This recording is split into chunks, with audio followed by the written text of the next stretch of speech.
ओम नारायण नारायण नारायण नारायण। सब मित्रों को राम राम। सबका स्वागत है दोस्तों, कैसे हैं आप सब। तो दोस्तों आज 27 सितंबर दोपहर 12 बजे भूल भुलैया 3 के 1 मिनट और 46 सेकंड के टीजर को टी सीरीज यूट्यूब चैनल पर अपलोड किया गया है।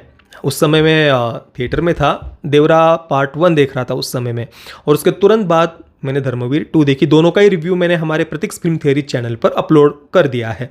जितने भी रिव्यूज़ होते हैं वो हमारे प्रतीक्ष फिल्म थियरी चैनल पर ही होते हैं, तो उस चैनल को भी आप अवश्य सब्सक्राइब करना।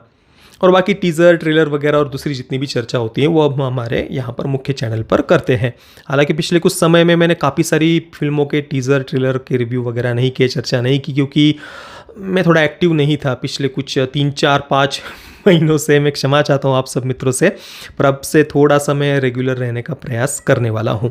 तो चलिए भूल भुलैया 3 के टीज़र के बारे में बात करने वाले हैं। 2007 में पहला पार्ट आया था भूल भुलैया का, जो मेरे अनुसार अब तक की सबसे बढ़िया हॉरर कॉमेडी फिल्म है। सीरियसली, कोई एक्टिविज्म नहीं, कोई कुछ उखाड़ फेंकना नहीं है, कुछ स्मैश पेट्रियार्की वगैरह कुछ नहीं भाई, कुछ नहीं। सिंपल सी कहानी, सिंपल कैरेक्टर, सिंपल लोग, है ना। नहीं तो वो अभी हमने स्त्री 2 में गंदगी देखी, इनकी वोक गंदगी इतनी सटल वे में थी, इस कारण से ज़्यादा लोगों ने उस पर उतना ध्यान नहीं दिया। छोड़ो यार, चलो कुछ अलग दिख रहा है, सरकटा दानव वगैरह है तो देख लेते हैं, तो लोगों ने इग्नोर किया। हालांकि बहुत सारे लोगों से मेरी चर्चा वगैरह भी हुई, बातें वगैरह भी हुई, और इवन सोशल मीडिया पर भी रिएक्शन वगैरह आप देखेंगे, लोग याद रखते हैं। भले ही चलो कुछ अलग है वगैरह ये कह कर के लोग थिएटर जाते हैं, पर लोग भूलते नहीं हैं, याद रखते हैं बातों को।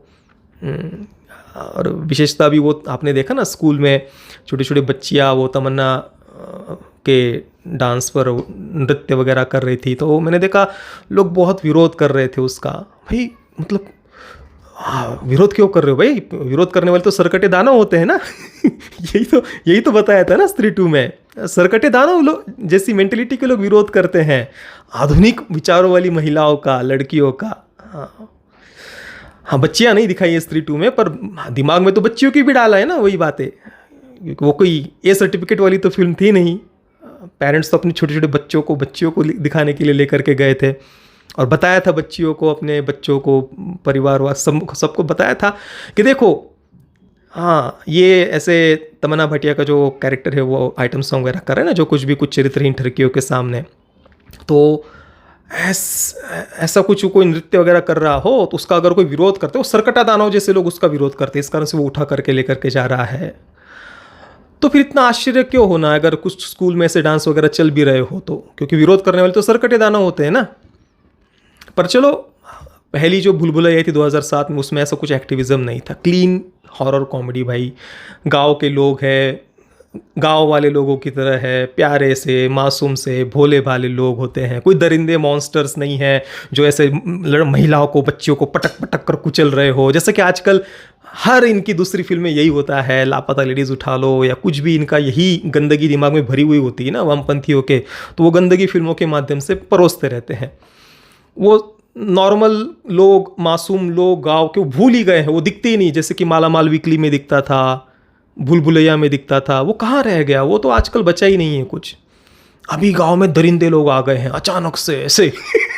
इन्होंने इन्वेंट कर दिए हैं। हाँ, और इतने महामूर्ख आपको कुछ लोग मिल जाएंगे। मैंने लापता लेडीज़ का रिव्यू किया ना, तो कुछ लोग कह रहे थे, हे नहीं नहीं नहीं, वो 20 वर्ष पहले के समय की कहानी, उस समय ऐसे ही दरिंदे लोग रहते थे भारत के गाँव में।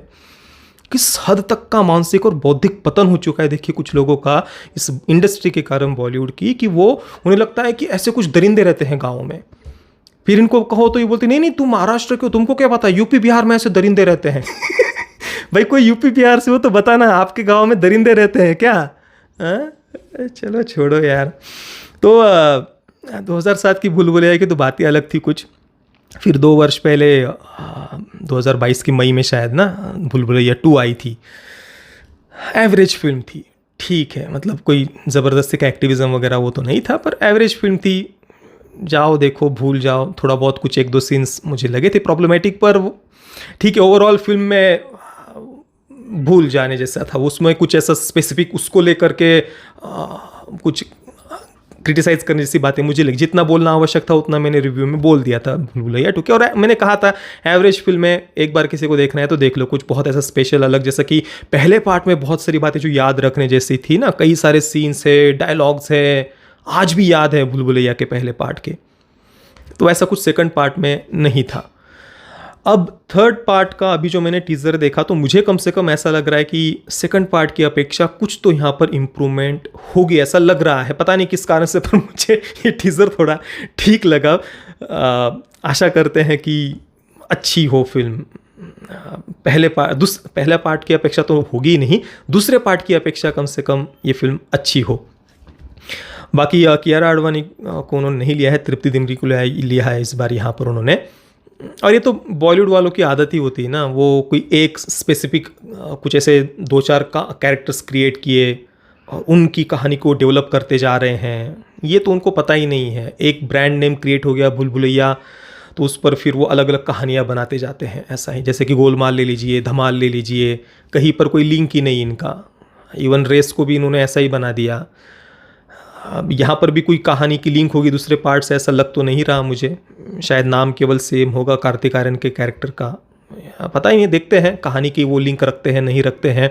आशा तो मुझे ऐसी कोई है नहीं बॉलीवुड से। और अब क्या करेंगे लिंक करके भी। पहला पार्ट 2007 में वो तो अलग ही है, पात्र भी पूरे अलग ही थे। दूसरे पार्ट में तो पूरा उन्होंने नया ही शुरू कर दिया है। अब इसके बाद वो कंटिन्यू करेंगे या पूरा ये ऐसी फ्रेंचाइजी बना देंगे कि जहाँ पर हर एक पार्ट में कुछ ऐसा अलग अलग बना दिखाते जाएंगे। पता नहीं क्या वो करते हैं आगे जा करके, पर ठीक लग रहा है मुझे ये टीज़र। दूसरे पार्ट की अपेक्षा थोड़ा ज़्यादा बढ़िया हो गया ऐसा लग रहा है। आशा करते हैं कि यहाँ पर वो स्त्री 2 वाली गंदगी वो गंदगी ना डाले।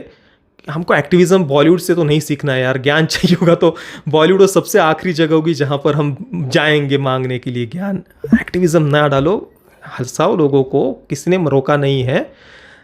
तो देखते हैं कैसी होगी फिल्म। ज़्यादा दिन तो बचे नहीं हैं। अच्छी होगी तो अच्छा ही कहेंगे। तो आपको ये ओवरऑल टीज़र कैसा लगा मुझे आप नीचे कमेंट में अवश्य बताना। वीडियो देखने के लिए आप सभी मित्रों का बहुत बहुत धन्यवाद। जय श्री राम, वंदे मातरम।